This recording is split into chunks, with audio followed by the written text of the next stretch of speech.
President Trump said this morning that he foresees that we are in an era of lasting peace in the Middle East.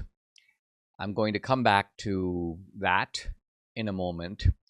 But one thing we have seen just hours ago is the hostages coming home. And I've got to say, it is a very moving thing to see. And especially so for Debbie and me, because our little film team was in Israel just weeks ago, and we were at the Nahal Oz kibbutz right on the Gaza border. And we feature a young mom in the film. Her name is Lisha Miran, and she has two very little kids. They're like, what, honey? They're like 1 and 3, something like that. And one is a baby, or one was a baby. 2 and 4, Debbie says. And so just describing the horrors of what happened to her family on October 7th. And of course, we happen to have the footage of those events as she was describing it. I mean, this is very unusual in a documentary film. Normally, when someone is talking and describing something, you have to either just let them talk, or you have to recreate the events so people can visualize them better. But in this case, we have the actual footage in the film. And so we are particularly touched by all of it, but especially by Omri, the dad, after now more than 2 years, back home, reunited with his wife, reunited with his 2 kids. Our friend Marina Medvin sent us a photo of the family being united, and literally, Debbie and I were holding back tears just because we've met this woman. So there's a personal element to it for us, and we're just obviously overjoyed to see their family, their little family. And this is a family of very modest means. We were almost shocked at the simplicity of these kibbutz homes. They're like 3 rooms, mostly, by the way, empty. Hardly any sort of decoration. It's the simplest of simple conditions. I mean, this would be a modest home in rural India, and yet this is.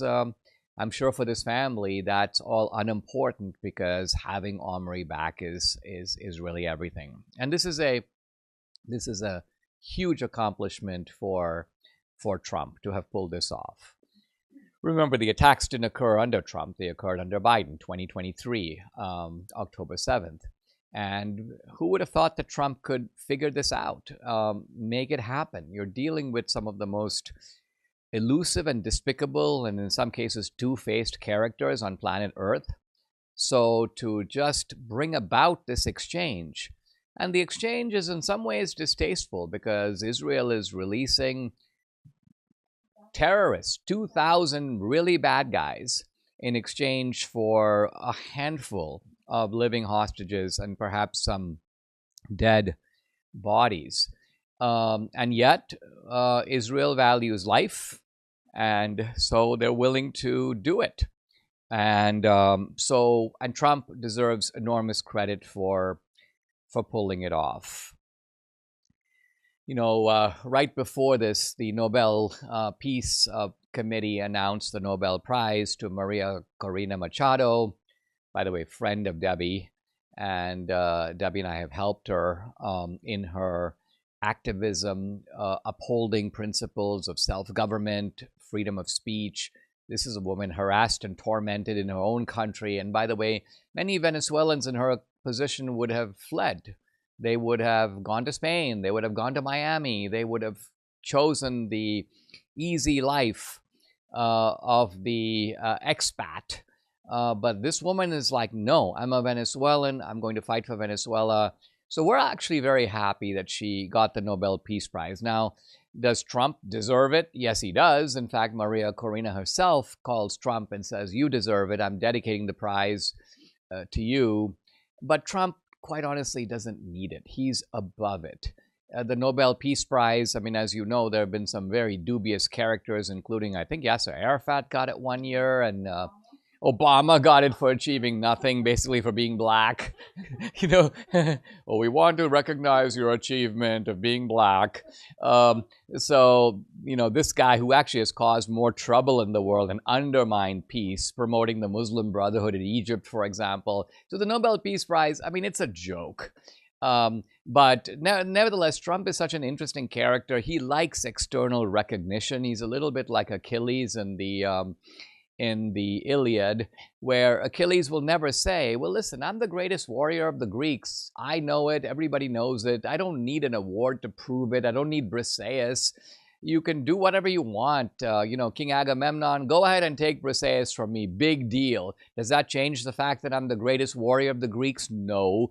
But Trump is like Achilles. He's like, no, I want Briseis. I want public acknowledgement. Trump operates in a world of like ratings and scores and the number of awards on his wall. So in some ways, he's a very ancient character. You'll never have Trump say something about like, well, listen, regardless of who acknowledges it, I'm the guy who actually brought about the peace. And I know that. And deep down, you know that. So who cares about a prize? No, Trump is like, I care about a prize. That's just the way he is. And I find it downright amusing that a man who accomplishes so much needs this kind of external approbation, but he clearly doesn't.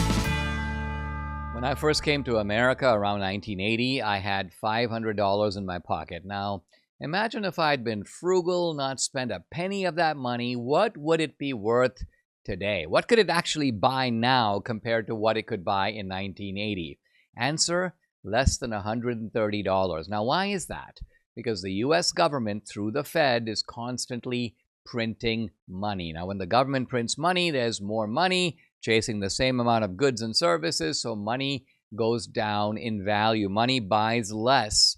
The Fed has been at it since 1913. That's why a dollar today can only buy what a few cents could buy in 1913. And the government continues to print oceans of money. It never stops.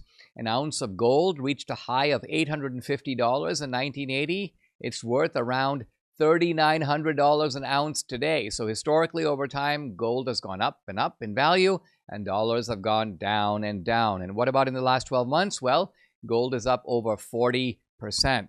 So I believe now is the time to find out how you can diversify your savings with gold and silver. And that's why I've partnered with Goldco. They offer the best customer service for precious metals ownership. They are also the only gold dealer that offers a first-time gold buyer rebate of up to 10% in bonus silver on qualified purchases. There's no better offer out there.